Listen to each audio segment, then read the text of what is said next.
దేవుని అతి పరిశుద్ధమైన నామానికి వందనాలు, శుభాలు. అందరూ బాగున్నారమ్మా? దేవాదేవుడు మరొక నూతన దినం దయచేసిన దేవదనికి వందనాలు చెల్లించుకుంటూ ఈ దినమంతా మనం చేసే పనంతా దేవునికరంగా ఆశీర్వాదకరంగా ప్రార్థన చేసుకుని మరి వాగ్దానం ధ్యానించుకుని మన పనులు ప్రారంభించుకుందాం.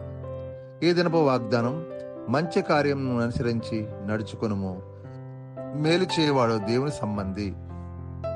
మొదటి యోహాను 11వ రెండు, మంచి కార్యం అనుసరించి నడుచుకునేవాడు, మేలు చేయవాడు దేవుని సంబంధి.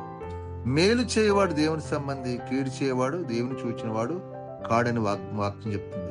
దేవుని యొక్క వాక్యం అంటే 3 యోహాను 1వ ఏమంటున్నాడంటే, 1వ అధ్యాయము 11వ మంచి కార్యం అనుసరించి నడుచుకును అంటే మనం ఏ కార్యం, మంచి కార్యం నడుచుకోండి. యేసు ప్రభు వారు మనకు నేర్పిన బోధ అది.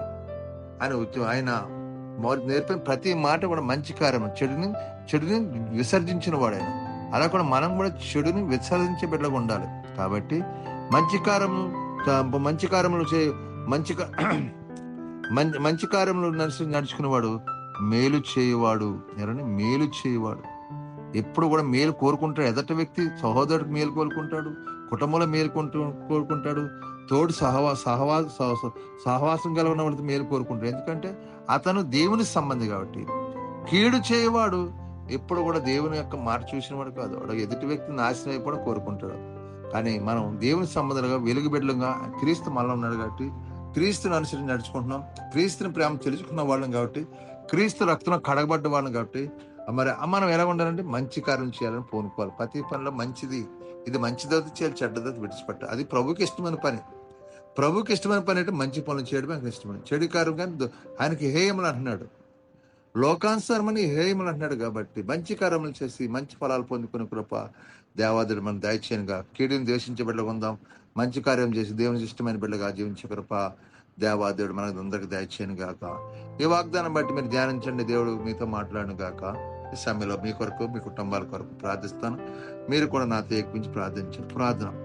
సర్వోన్నతుడా, సర్వశక్తిమంతుడా, జీవం గల యేసు ప్రభువా, పరిశుద్ధుడా, కృపగలవాడా, నీకు వందనాలు, స్తోత్రాలు చెల్లించుకుంటున్నాం. ఇదిగో ప్రభువా, మరొక నూతన వారంలో కడిగి పెడతాం. గడిచిన పునరుద్ధాన దినం నుంచి ఈ పునరుద్ధానం కాచి కాపాడు. ఈ పునరుద్ధాన దినం దీవించండి, ఆశ్రయించండి, కృప చూపించండి. మేము వెళ్ళే ప్రతిఫలం జయాన్ని, విజయం దాయించండి. దుష్టుడు సాతాను గలివిలు చేయకుండా సహాయించండి ప్రభు. మా చేతి పని మమ్మల్ని దీవించండి, మా యజమాని తోటి పనివారిని దీవించండి. అయ్యా, మేము వెళ్ళే ప్రతిఫలం జయాన్ని, విజయాన్ని దాయించండి ప్రభు. మరెక్కల కష్టార్జితాన్ని ఆశ్రయించండి. మా కష్టార్జితం వ్యర్థంగా పోకుండా సహాయించండి. తాగుడు, పేకడని, వ్యసనాలను దూరపరచండి. అప్పులు, బంధకాలను విడుదల దాయించండి. కుటుంబంలో సంతోషం, సమాధానం దాయించండి.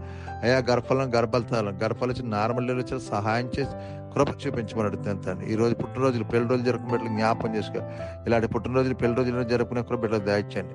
అయ్యా, తను చదువుకుని కాలంలో మంచి ఉద్యోగాలు, స్థిర ఉద్యోగాలు దాచండి. ఎవరైనా బలహీన బిడ్డలను ముట్టండి, స్వస్థపరచండి. నేను స్వస్థపరిచే యెహోవా నేను అంటున్నా ప్రభా. స్వస్థపరిచేవాడు విడుదల దాచండి. హాస్పిటల్ ఐసీలో బిడ్డలు ముట్టండి, స్వస్థపరచండి. యుద్ధ వాతావరణం ఆపండి ప్రభా. ఇశ్రాయేలు అయ్యా ఇరాన్ యుద్ధాన్ని ఆపండి ప్రభా. అయ్యా, భూకంపాలు, కరువులను దూరపరచండి ప్రభా. ప్రతి బిడ్డకి తన మనదిన ఆహారం మాకు దాయిచ్చమని అడుగుతాను తండ్రి. కీడుకు ప్రతిగా మేలు చేసే కృప మా అందరికి దాయిచేసి ప్రభా.